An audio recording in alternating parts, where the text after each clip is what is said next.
Welcome to Board Gems. In this video I'll be comparing 3 editions of the classic Dirk Henn and Queen game, Metro. The first edition came out around 2000. This is the 2005 edition, not appreciably different. Then in 2009 was San Francisco Cable Car, the same game but it has an expansion built into it. In 2017 there was a new square box version of Metro, which I don't have. More recently we have the Metro City Edition from 2021. Now there's a regular retail edition, which I think is in a square box. This is the Deluxe Big Box. The Deluxe Big Box has some expansions that appeared in the 2017 edition, including one expansion that was in San Francisco Cable Car, but was not included in the retail version of Metro City Edition.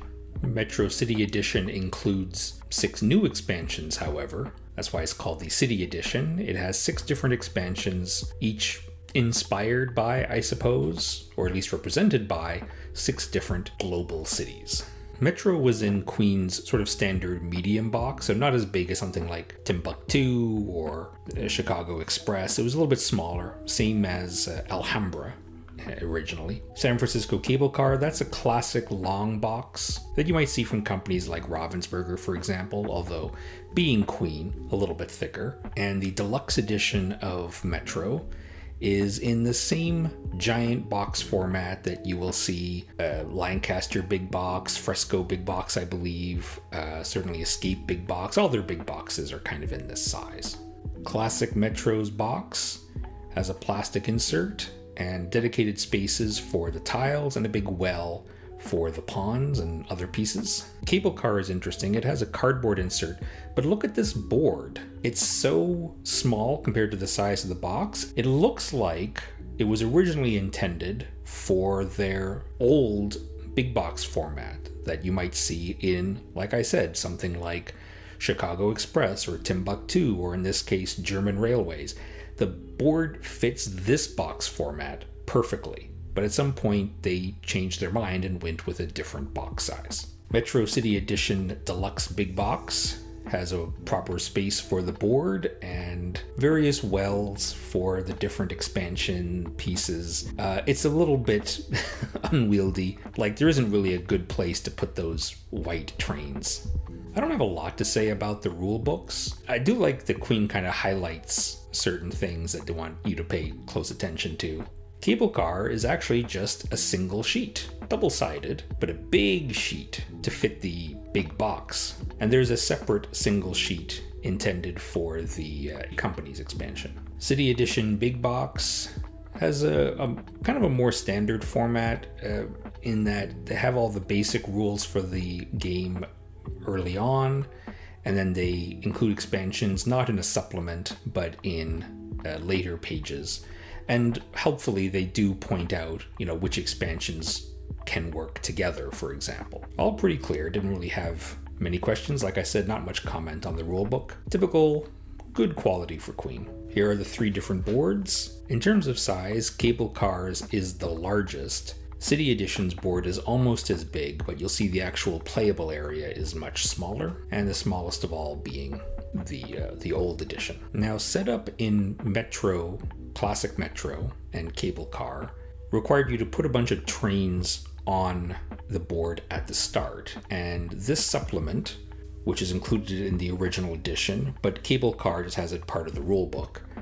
At first this was a little bit confusing actually, but each of these boards is intended to be for a particular color of train tracks, and so it says which numbered stations around the outside has which color. Personally, I think it would have been clearer just to have a separate board or sheet for each player count instead of per each color. So for a 6-player game, you'd have to look at 6 different boards.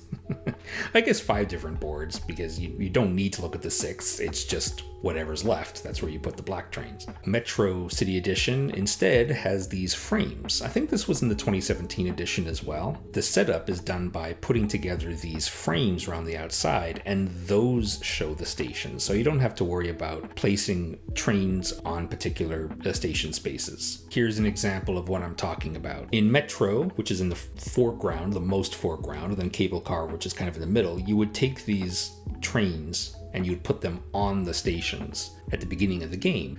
In the City Edition, you just start with these frames. So it's kind of the reverse, because in the old edition, you would populate the board at the start of the game, and then it would gradually empty. Whereas in the City Edition, it starts empty, and then whenever a line is completed, you will actually place these sort of generic white train cars on the stations as they're completed. As a person who's played Metro for a long time, this was a hard thing to get used to, but anything that improves the setup time is welcome. And of course at the end you don't care, you're just dumping all the train cars into the box, right?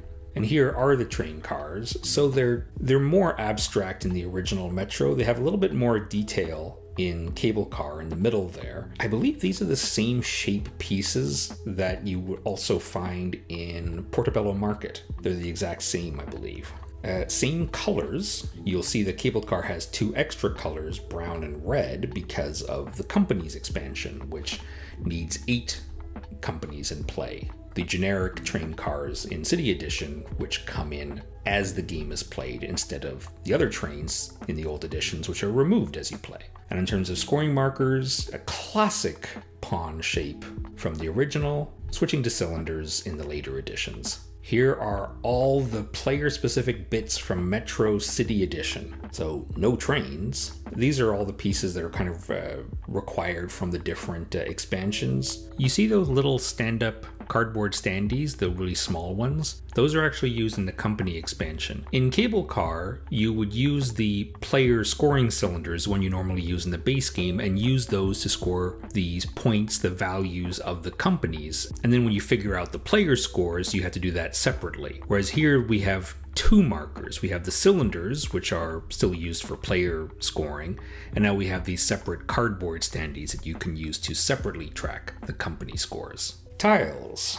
You'll notice Cable Car's tiles are larger, and specifically note the arrows. So the oldest edition and the newest edition have arrows printed in kind of an empty space on the tile to show the orientation, because in normal Metro you don't rotate the tiles. You have to put them in a particular orientation with the arrows all pointing the same way. Cable Car does not have arrows, and that's actually because the arrows are integrated into the roofs. So you can easily get a vibe in terms of the direction by just seeing how the roofs are aligned. I think it's a wonderful idea. It's still, to me, clear what orientation they're supposed to be in, but it's just a more subtle effect that blends in quite nicely. However, I will say that some players have had difficulty noticing the orientation even when I point it out to them. So I tell them at the beginning of the game, the roofs all have to be pointing the same way, and people understand, but in practice, because the arrow is not visible, they forget during play, and then they think they can put the tiles any way they like. You can see how stark the City Edition's tiles are, which is certainly very clear. If you look at the depth, Metro tiles are extremely thin, not unusual for the time. Thin tiles were the norm from companies like Ravensburger, for example, and that includes Alea. Certainly by today's standards, very, very thin. Cable Car has a more regular thickness, kind of similar to Carcassonne tiles. Metros are thinner, but keep in mind this particular edition has acrylic tiles. The retail edition has cardboard, but this deluxe big box edition has acrylic tiles, which is good and bad, I suppose, because the colors in the acrylic tiles are not consistent. I noticed there's 3 different shades of blue/purple. I noticed 3 different shades. And on top of that, one of the tiles I noticed had a flaw, just an extra drop of acrylic plastic that is as hard as the rest of it. That's not removable, that's part of the tile. So yeah, one of the tiles is marked, a bit of a bummer. Now this is alleviated somewhat because there's now a tile tower. And I believe this is specific to the deluxe edition, not the retail edition. A tile tower with which you can draw the tiles. Personally, I'm not a fan of the tile tower in this or Carcassonne or any other game, because you can't really move the tower around easily, so it's going to be far away for some people. I always prefer with games like Metro or Carcassonne to just have multiple tiles all around the table. But then the flaws that I mentioned earlier are noticeable. Now, both Cable Car and the City Edition Deluxe Big Box include the Company's expansion, which I'm a fan of. Strangely enough, the Retail Edition doesn't come with this expansion, even though I think it's pretty good. It's kind of more beige and subtle colors in Cable Car. They're really bright colors in City Edition, and they really stand out. And here's some non-player specific bits that are required for the city expansions. There are 6 expansions, each of which themed after a particular city, and this is new to Metro City Edition. I have not tried these myself. I think base game Metro is completely fine, but it's also a fine game onto which you can add things like the Company's expansion. So I'm not against these things, I just don't know when I'll ever get around to trying them all. There's a lot of variety in the City Edition. Thank you for watching. Older games like Metro don't stop being good just because newer games come out. In fact, sometimes there are newer versions of those old games with acrylic tiles and stuff. Okay, take care.